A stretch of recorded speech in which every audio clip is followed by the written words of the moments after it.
Okay, well, we're just a minute after the hour, so let's go ahead and get started. Thank you all for joining us today for this McKinley Advisors webinar.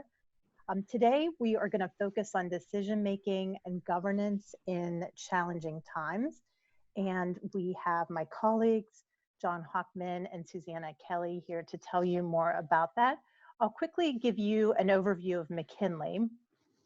So the company has been around for over a quarter century. So we're actually around during the Great Recession. We worked just with nonprofit organizations, mostly professional and trade associations. We have an office in DC, also one in Chicago, and about 45 staff. And we have a number of very loyal and actively engaged staff who are actively engaged in ASAE. So the community is really important to us. And today we want to bring you some of what we've learned over the years, but also what we're seeing on the front lines with the many different types of associations that we work with on a day-to-day basis.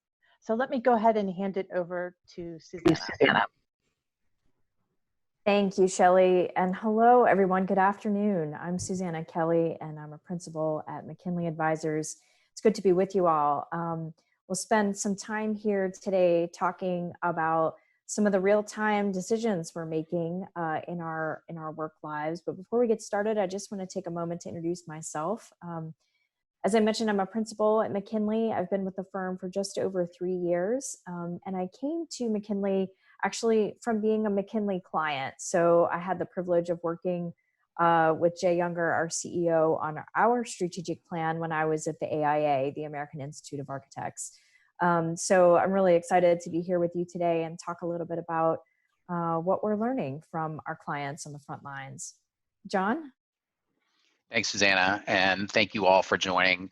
My name's John Hockman. I'm Suzanna's colleague as a principal here at McKinley. I've been here almost 3 years, believe it or not, and come to McKinley with the better part of 2 decades of consulting work with associations, CEO of an association before that.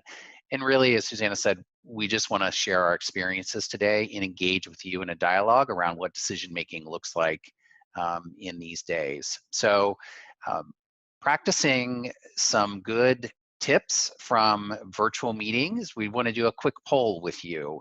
And so we've got this question for you to consider. How are you feeling about your organization and how it will emerge from these times? And so you just type in 1 through 5, whatever feels right for you. We're not attaching names to responses, so chime in as you can.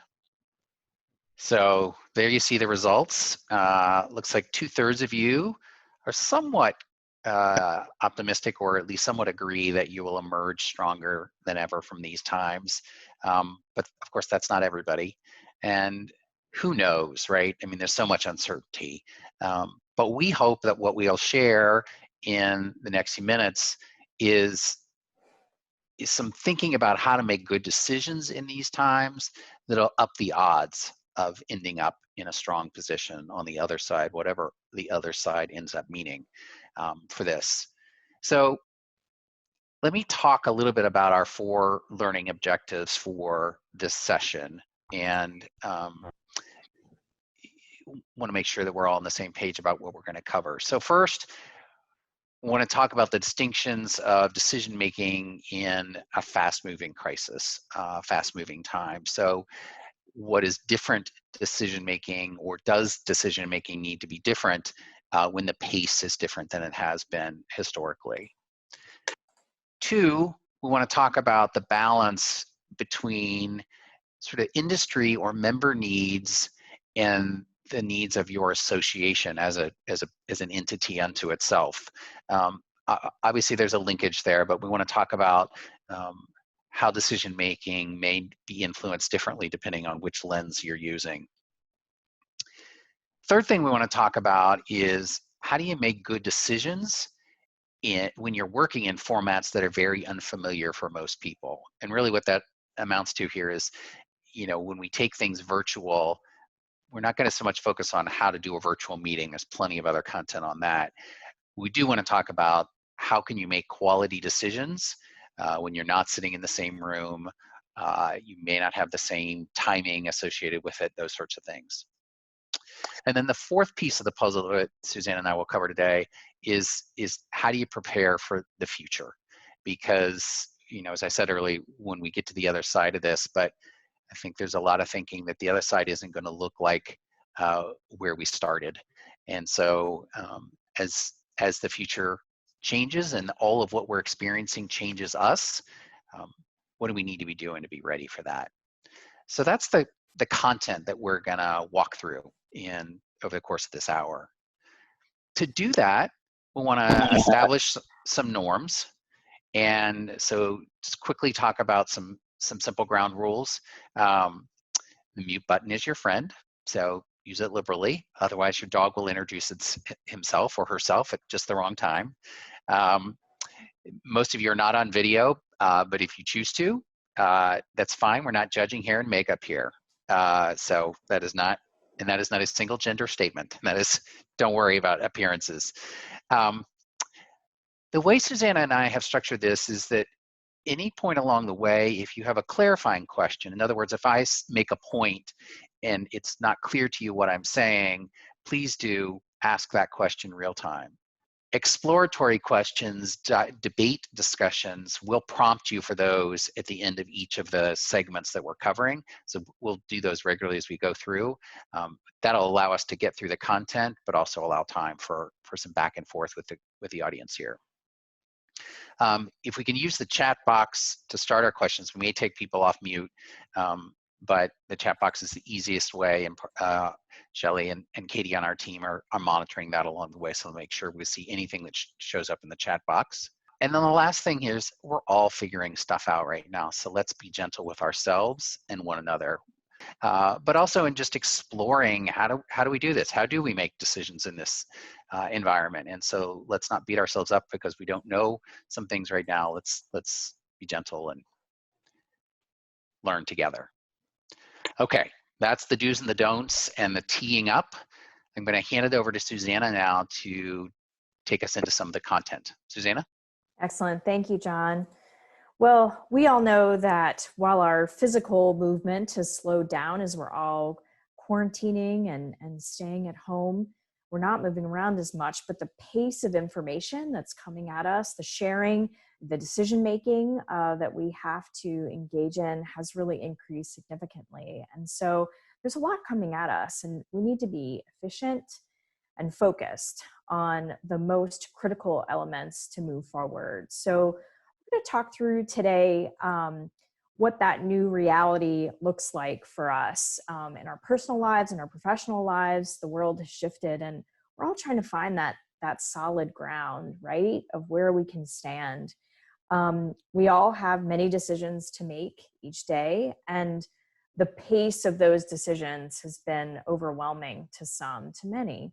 So we're realizing pretty quickly that the way that we may have worked in the past, the old way of moving decisions forward, simply isn't working today. So we want to take a look at what sort of break this down a little bit and what this means for associations, because associations are different. We're member-led, right? Some are more member-driven than others. And so thinking about how we can keep these critical decisions moving forward without leaving our member leaders in the dust or eroding trust that we have worked very hard to build with our boards and member leaders.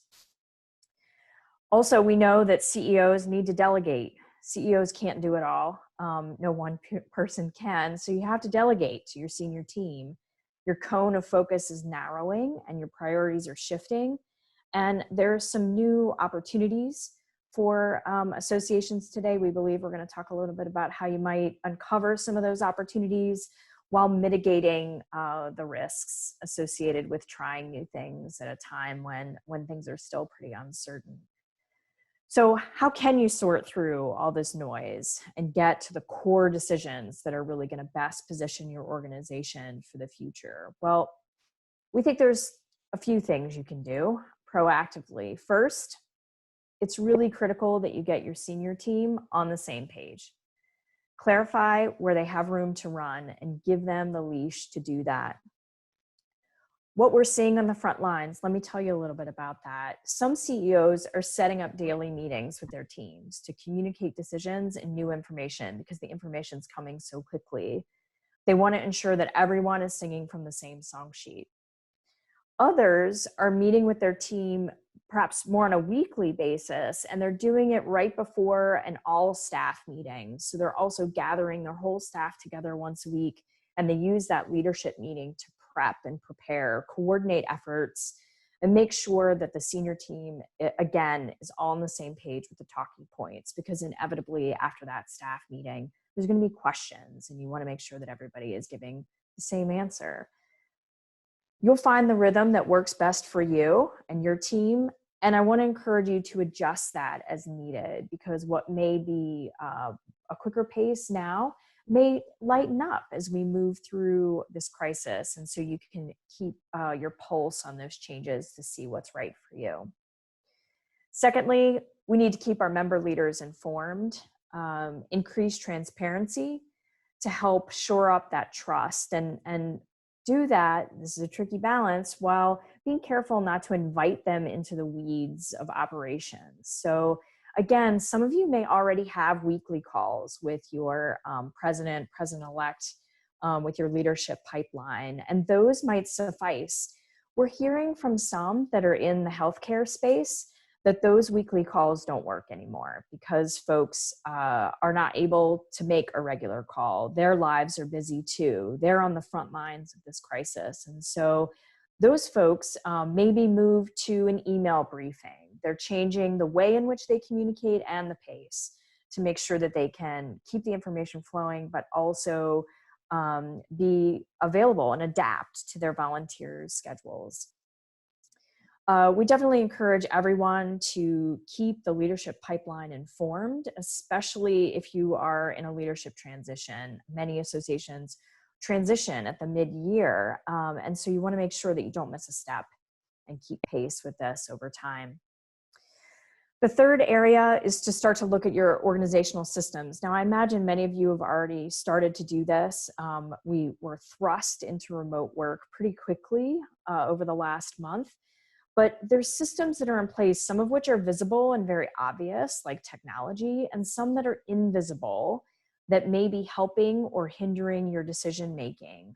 So this is a really good task for a tiger team or a small group of people who can quickly assess the situation and make some recommendations for change. And again, we'll talk more about this later, but I think this crisis could really give us some opportunities that to make change that perhaps we've wanted to make for a long time, but either we didn't have the courage or maybe even the political will to move those forward. And so we'll be looking at some ways that we may be able to be bold in implementing some of these changes, these system changes to create new ways of working for your team. And finally, this last area we're actually going to go pretty deep on, and this is around revisiting the decisions that you have on your plate. There's a lot, right? You consider what needs to be addressed now, and you might look at this list and go, I don't even know where to start. How am I going to do all this? It's a fair question. So we're going to try to break this down for you a little bit more and get into how we break apart decision-making and really get to the priorities. So why do we even need a framework for decision-making? Well, there's actually been a lot of research on this into how humans make decisions. And even in times when we are thriving, I got to tell you, we're pretty bad at this. We're pretty bad at establishing norms for consistently making decisions and embedding that into our culture. So this happens for a variety of reasons, not the least of which is that we're human and we're irrational beings. So sometimes it's that we don't have access to accurate or complete information. We're not making data-driven decisions. We're not making decisions really that are based in the current context that we need to work in. So all of these are important factors for us to consider.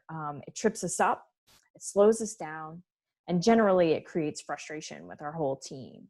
So how can we really ensure that as we're moving quickly, we're minimizing error and we're helping people to really make the best movements forward that they can. One of the images that we use a lot when we talk to clients about good governance is this one, the physics of cycling. We use this to illustrate the ideal balance between staff and board activity. So, as you know, many board members come to national leadership having served in volunteer positions where they're used to rolling up their sleeves and doing the heavy lifting. And then they come to a national board position and we ask them to think very differently and operate in a totally new world with a staff team to support them. And so this illustration kind of helps to explain how we, in an ideal situation, would want to focus board members and staff. Now, this is something that I think can ground us as we move through this crisis and decision making. We can reinforce these roles and make sure that folks are in their proper place. There may also be times, though, when you need your board to give you some back wheel guidance and support. So you may need affirmation or input from your member leaders in areas where you normally would not have invited those operational discussions. That's okay. It's okay to do this, but be deliberate and intentional about operating in that way so that you're not sending mixed signals to your board or your volunteer leaders.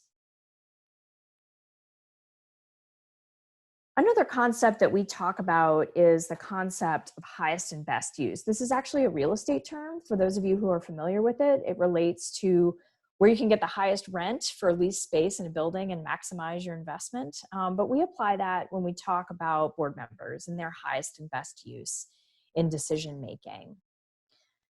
Today, however, it's more important than ever as we work to sustain our associations and, in fact, emerge from this crisis stronger, that we get our senior team and our board into a new mindset for decision making. So we're going to encourage you to think about this in sort of three big buckets. The first bucket are decisions that are informational, pieces of information where the decision has already been made or it has been delegated to someone else who's competent and empowered to make that decision. So we'll talk more about the attributes of these in a second, but let me just run through them really quickly. The second area, the big bucket that you'll be putting decisions into, will be decisions you can defer. There's going to be some cases where priorities have just simply shifted. The world is different. Something may be more urgent than it used to be, or a decision may be moot because of this new operating environment. So there could be a series of decisions you can take off the list for right now. And the last bucket are those that you really need to tackle. This is where you need your senior team and your board to be focused. And so let's talk a little bit more specifically about how we can start to assign these different areas of focus. So in the informational category, you may have a board that likes to get into the weeds, and this could be a good opportunity to build some of those better habits, as I mentioned, to rebalance the bicycle, right? To move more informational items to brief reports that can be read on your own, so they don't have to be shared orally through a long presentation in a board meeting when there's no action to be taken. It can be shared in advance for someone to read. We're also seeing, again, adaptations as associations are moving through this time where CEOs are getting pre-approval for the use of funds so that they can be proactive, lining those decisions up within the governance structure so that they can move more quickly. But again, I have to emphasize not to leave your member leaders in the dust and make sure that you're keeping them informed as you go through, even with rapid decision making. It's a balance between ensuring that you can keep them informed through all these various vehicles of communication, virtual meetings, emails, could even be social media that you're using to keep that information flow going. Second area here to dive in a little deeper is around deferring decisions. Now, obviously, in crises like this, it's natural for us to reprioritize. we're reprioritizing personally and professionally. So I've heard some of my clients say things like, we're just not clear-headed enough to make this decision right now. And that's okay. It's totally okay. What's important, though, is to put a timer on that and to say, let's revisit it in a month. Let's revisit this in a quarter. So you're not deferring it indefinitely, but you're agreeing to come back and revisit it. Another thing you might consider is if you feel like you just don't have enough information to make a decision, that's fair too. So maybe there's a way for you to put in some learning-based or iterative, think of the agile method, right? Lean methodology. There's some really great tools out there where you can test ideas quickly, discard the ones that don't work, and invest in the ones that do. That way you're able to move forward at least incrementally. Even if there's a failure, you can learn from it, bring that learning back into your organization, but really keep the costs of that failure low. And then again, the final category, the one where we hope we've narrowed it down to really our most critical topics, those topics that are really cannot be deferred. They cannot be moved to informational. They have to be discussed and moved forward with your board. And so again, thinking about those things that are required within your governance structure, with your bylaws. Again, folks who are having annual meetings that are canceled are now faced with, how do I handle my annual business meeting remotely? How do I elect my new leadership for this coming year? And these are really critical governance decisions that need to be moved forward. I want to note, as John did, that we do have a lot of ideas out there. I'm sure you've all seen them around virtual meetings and how to hold them. We've got some tips and resources we're going to share with you at the end of this, just to give you a sense of kind of what we're seeing with associations and what's working well. One thing to note, though, is when you get to your board meetings and your executive committee meetings, you can't take a day-and-a-half meeting that would have been face-to-face and move it virtual. It's just not going to work. So consider shorter meetings, more pockets of time. 60 to 90 minutes is really working well. What we've seen, that's ideal. Give people breaks throughout the day.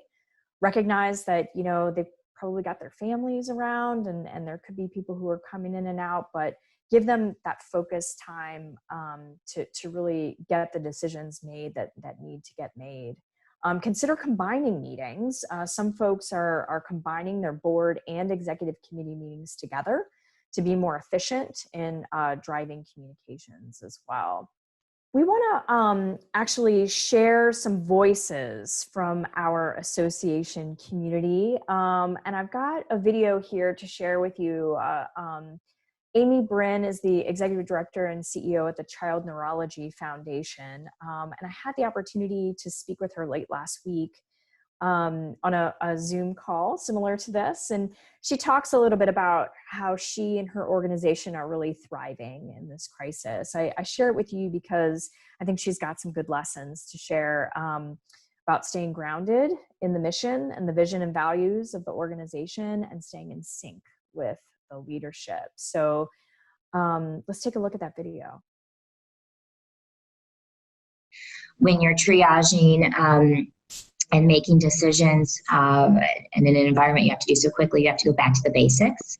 And so I went back to really what is the Child Neurology Foundation's mission, which is really to serve as a collaborative center, meaning we still had to be responsive to the multi-stakeholders in our community. We're a collaborative center of education and support for all children living with neurologic conditions. So that meant our programs, our deliverables in terms of patient-family education and patient-family support needed to be maintained. And it went back to the values of our organization. So how we work and how we feel, if you will, to our community would be consistent, especially in this time of crisis. And in particular, our value of stewardship and transparency were the two that I really focused on and kind of outlining. strategy. So any of our communication was going to be very honest about any pivots and why we were making them. I didn't want anyone to be connecting the dots. And stewardship, any sort of programmatic or strategic pivots I would be making would be based in service to the greater community.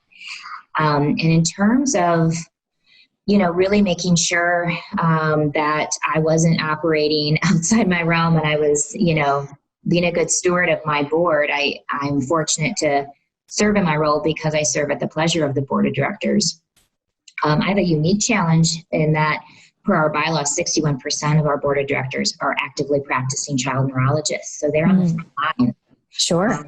And they're very prominent leaders managing very large departments at this time, obviously really in an acute situation. So I streamlined communication. I really bundled all communication to my board. It's once a week email. I usually have weekly phone calls, either with my president or my presidential line or even my executive committee. I waived all of those and just really started to triage information to them.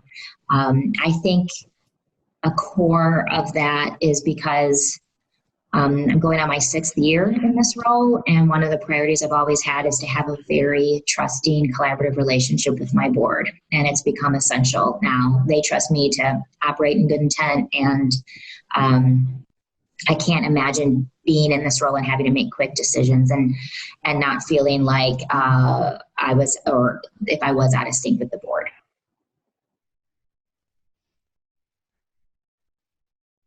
All right. Well, we want to open it up for some discussion and hear a little bit about, from the folks that are on the call with us here today about what may be slowing down your decision making and which decisions you feel like you really need to bring forward as quickly as you can. Hi guys, this is Tom. Can you hear me? Hey, Tom. Yeah. Hey. Good to see you. Yeah, good to see you guys too. Thank you for organizing this. This is very interesting. I think the greatest challenge here, specific to this question, is just the gravity of some of the elements. It is so intricate. It touches on so many different aspects that have ripple effects as well. I think the complexity of the decision making is really challenging. Not so much on the highest level, I think, from a mission or from a general principle point of view, but ultimately what that means for the rest of the organization, primarily financially. So I think that's, I find that to be one of the more challenging aspects. Yeah, I think you're right about that. The complexity of those decisions and the downstream consequences, right? Of whether that be programmatic or personal on your staff, really puts a lot of weight and into those decisions for sure. This is Tori Brubaker. I think one of the hardest things is that remaining flexible, because every day new information comes that changes decisions you made yesterday. You know, when we're thinking things in December would be fine, and now we're starting to think December might not be fine. You know, it just keeps you, how do you stay nimble and flexible with everything that you do, and then take that back to your budget implications of, if we do nothing, how do we monetize the things that we can do, or do we? So that's definitely an area of that affects decision making. Mm-hmm. Mm-hmm. This is Bill Rowan. One thing that I sort of keep in the back of my mind is a bit of a tangent to both of the questions already raised, which is I've tried to keep it on a low volume in the current environment, but there is a voice that says, how or if does a particular action or decision become precedent? And having some, again, trying to keep it low level concern about if and when and how we might be setting precedents through our decision making and action taking. I think a really interesting point, Bill. And what I'm thinking of is, because I know in your organization's situation, you did, your annual meeting was canceled. Those who choose to add a virtual thing, are we now saying we're always going to have a virtual component to our annual? And gosh, nobody really knows what the finances are going to end up looking like on the other side of that. But if members have an expectation now of that. And I know there are many other examples, but that one just comes top of mind of the point you're raising about precedent setting. If I can comment on that, I always go back to when social media came around and everyone said, oh, this is going to replace, and it didn't replace. It augmented, it complemented, it made more work, because now you have to communicate in all these different ways. But I have this feeling like this is really an opportunity where you're now going to be offering things in multiple different ways. People will always want to get together, but you're going to have to do both because budgets are going to be decimated, and if they can do it virtually. So it opens up opportunities and it makes a whole lot more work. But that's something where I think it will always augment what we were doing, but it won't negate what we've been doing. I actually think this is a really exciting opportunity. I mean, at least I can speak from my organization for how many years we've been talking about the virtual component and so on. And you kind of are complacent, or you have other things to do. Now you're forced into it, and I wish it weren't under the circumstances, but to a certain degree, it was really time to do it, and now we're just trying to make the best out of it. These are great comments. John, do you want to move into the next section? We have about 25 minutes left. Sure. Nicole, did you want to jump in? I saw you come off mute, so I want to. Hi, Nicole. Hi, John.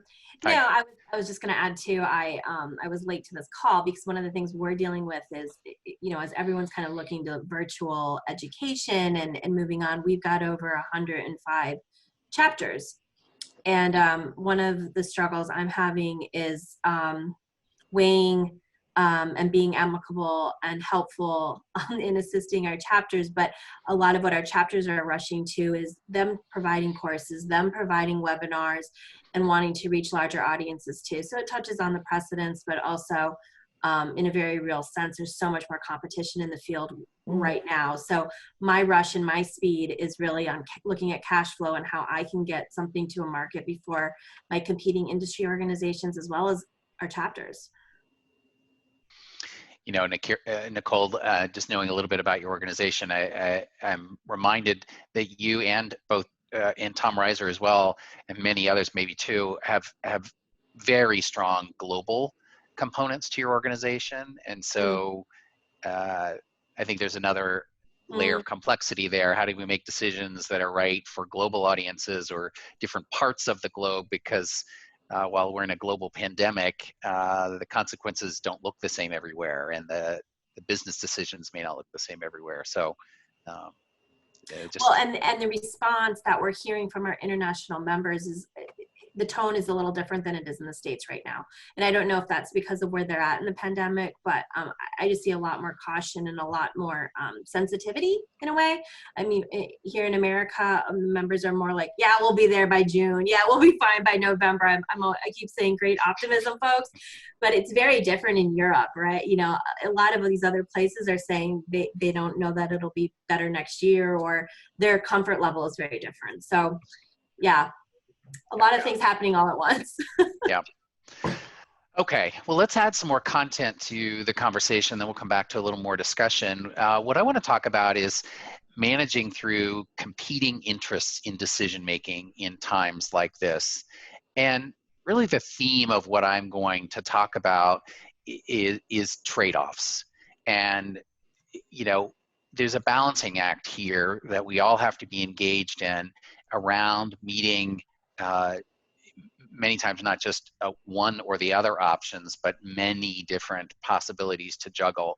And I want to share a few examples from association leaders with whom I spoke in preparing for the webinar today.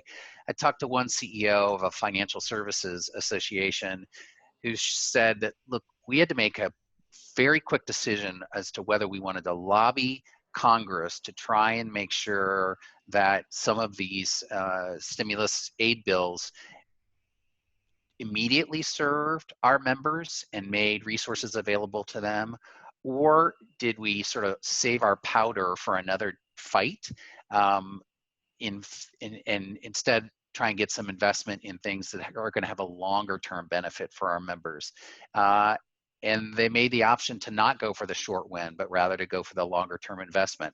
Obviously, a lot more uncertainty about how that'll play out, but that was a tough decision in the moment to have to make.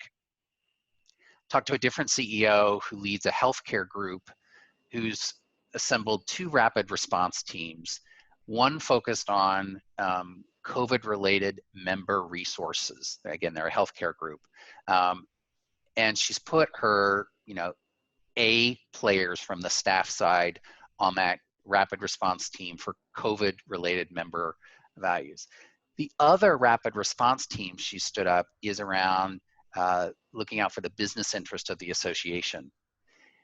And she'd love to have her A players in that conversation, but they're so consumed by the first rapid response team, a healthcare organization in this moment, that she doesn't have her top talent available to really lean into the business response team. And boy, that doesn't feel great, but trade-offs. Talked to another CEO, a different healthcare related organization that had their annual meeting scheduled in person for March. A week out, they made the decision to move, and they did it virtually. And they had to put every resource they had into making that conference happen. What they weren't doing at that time was develop any COVID-centric member benefits outside of the meeting. And so now that they're on the other side of the meeting, the CEO said, I can't look in the mirror down the road and say I didn't provide new resources for my members in this time.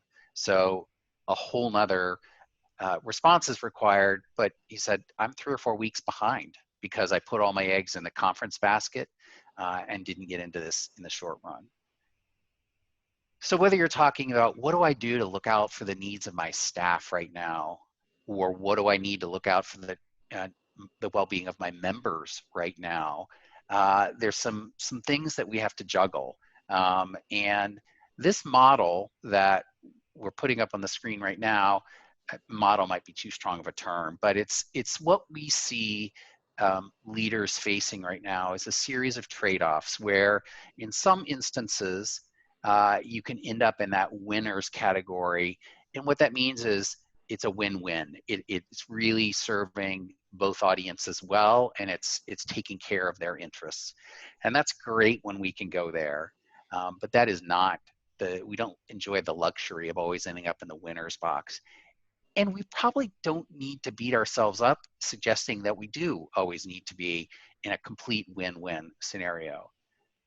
There are times when it's perfectly acceptable, in fact necessary, to make decisions that are more strongly in the interest of the association, particularly like on the business side of the association, which we're calling margin. It's proxy, but it's really taking care of the association as an entity, a business, if you will. Contrasted with times when it's perfectly appropriate to be down in the bottom right in what we're calling mission, is to really be all about the members, and the sort of the business side of the association's well-being is less taken care of in that instance. And we all know there's times when that's the right call.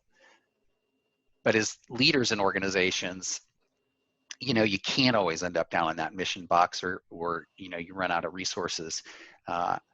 Again, talking to a healthcare CEO recently, the decision here is we're creating a whole host of benefits and services that are literally keeping the public alive right now and paying no attention to what it costs or how we're going to pay for this.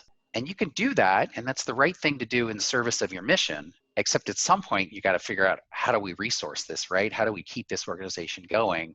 And so those trade-offs of what you look out for really matter. I suspect that a number of folks in this session right now, and many, many, many of our colleagues are saying, how am I going to juggle my desire and commitment to take care of my staff, and even in some cases protect them because we really care about each other, and the tough business decisions that I may need to make around managing cash and meeting payroll. And, you know, you can make a version of this chart that depicts that dilemma and what are the leadership decisions that are going to need to be made there. Again, trade-offs. Care about our staff, but we also have to be able to run a business along the way. One of the things that I also want to bring up here, Jack Welch used to talk about, how's my decision going to look in 10 minutes, 10 days, 10 months, and 10 years? And what are the trade-offs for what's the right decision to make in the short run? We're moving fast here, people, right? And what are those decisions that, you know, 10 months or 10 years down the road are going to look like such a bad decision, but they were right in the moment.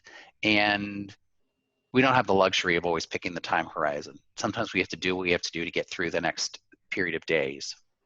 Given how challenging things are, I want to give you a set of questions to consider here that while the title says 10 questions to guide board through the pandemic, I also think these are good staff questions, senior staff questions. And I don't want to belabor these, but a few I want to pick out. One, I want to acknowledge this comes from Harvard Business Review, and it's got a corporate lens into some of the language, but easily translates to associations. What is your CEO succession plan? I think you need to look more broadly of leadership succession plan, whether that's volunteer leaders or senior staff. Interesting, had a conversation with a CEO who said, our leadership was set to transition at our annual meeting. Our annual meeting was canceled. What our bylaws say has to happen is an election to select the officers. We could move to doing a virtual vote on that election, but we actually think the right thing to do right now is to hold our current officers in place for a second year, because changing leadership right now doesn't feel like the thing we ought to do. And so they opted, they're, you know, on the fly. It was not a well thought through plan in advance. The vote they're out for with their members is not to elect new officers, but rather to retain the current officers for an additional 12 months. Obviously, the officers were all on board before doing that. But an interesting, quick decision about amending a succession plan that was governed by bylaws. You know, on the work remotely piece here among these questions, I've been reading stuff that says this may be 6 months that some of us may need to work remote, or even when the requirements are lifted, then what about people who say to you, I'm not comfortable coming into work? Are we going to continue to allow them to work remotely? Tough decisions that lie ahead. Our cultures have already been shifted. Our organizational cultures have already been shifted. We need to think about, okay, what's that going to mean on the other side of this? And on the business model, I just want to say short-term vulnerabilities and long-term vulnerabilities to our business models. Some of us are lucky to have good reserves that are going to get us through relatively short period of time. But if we're not back in a meetings business next year, and we're not in a rich or a successful membership joining campaign mode, how's that business model going to look over the horizon? Okay, I want to keep moving. So I want to just share this next piece is really referencing some of what Suzanna was talking about of modes of decision making. And the message I want to give to you is I want to suggest it's less critical which mode you're using than it is that you are transparent with your audience about the mode you're using.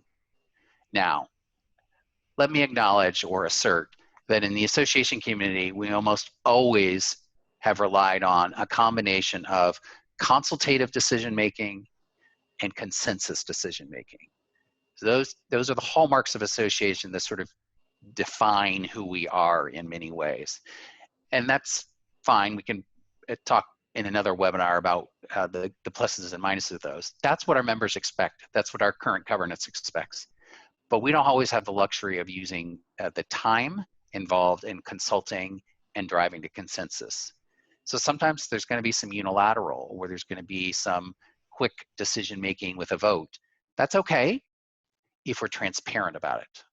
And obviously we can't contradict the bylaws or Robert's rules, whatever our governing documents require, but that we can go into different modes as needed. On the next slide, I also want to acknowledge that actually the title here says types of decision making. It really should say types of decisions to be made. And the distinction here is to say the things that are what we're calling corporate related, really, vision and your top leadership, the culture of your organization. Strategic related decisions, really, where are you going to invest, who are you going to serve, and then obviously operational stuff. I think operationally is where many of us, where our minds have had to go in these recent days, but we can't ignore the criticality of strategic and corporate decisions that need to be made down the road. One thing I would suggest to you is that I would put together an action team around each of these corporate, strategic, and operational, a mix of volunteers and senior staff, and have groups focused on each of those as we go. The next thing I want to talk about is decision-making and emotions, and simply acknowledge, as human beings, Suzanna referenced this earlier, we all have been through the roller coaster and continue on the roller coaster ride of different emotional states. That matters in making decisions. We are humans. We cannot completely divorce our emotions. And so as a part of our trade-offs here, we have to figure out how we're acknowledging, how am I feeling right now? How much is this coming from a place of fear, this decision that I'm making or we're making? How much is this, as Tori said earlier, I want to be optimistic about December, but I'm increasingly wondering if I can be optimistic about December. So things like that are at play. The next thing I want to share is a quick rapid decision-making model. It's called the SODA model, and it actually is based on a model from fighter pilots and how they work in flight situations. Scan, orient, decide, and act. As organizations, we need to constantly be scanning for data, and yes, it's changing quickly. The situations are rapidly changing. That's why we always have to be scanning, and we have to have that function established. We need to orient ourselves. Where are we in the moment? What are the issues or opportunities ahead of me? And how do I get my bearings in the midst of that? Again, quickly. Make a decision and take action, and then keep looping through.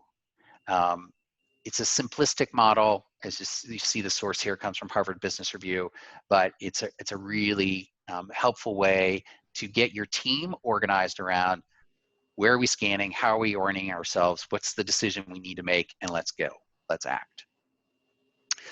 One other quick resource I want to share is simply a decision-making checklist. This gets to the point of it's less critical how you make a decision than there's transparency around the decision. And this is a list for consideration, but your organization ought to have its version of this is how we make important decisions for the organization. And before you act, even in crisis times, being able to look back and say, have we used our decision-making protocol? There's real power in this. There's tons of research behind the benefit of this. And another benefit of this is that as human beings, we have bias, and this doesn't eliminate bias, but it can help mitigate bias in decision-making. So the last thing, I'll just leave you with a quote here. You know, economics teaches you that making choice means giving up something. As we make decisions right now, we have to be okay with giving up something. We know that rationally. We don't love it, but we have to do it. And then finally, a rhetorical question, just in the interest of time, what are the trade-offs you faced in the last month or so? And what are the trade-offs that lie ahead? So I'll hand it over to Suzanna, who will keep us going through a little more content. Yeah, thank you, John. And so we want to end on a high note here and maybe have a little bit of time for discussion. As I mentioned earlier, you know, we've talked about how you can narrow your focus and start to really focus on the decisions that will accelerate your organization. And John's talked as well about the tensions inherent in those decisions.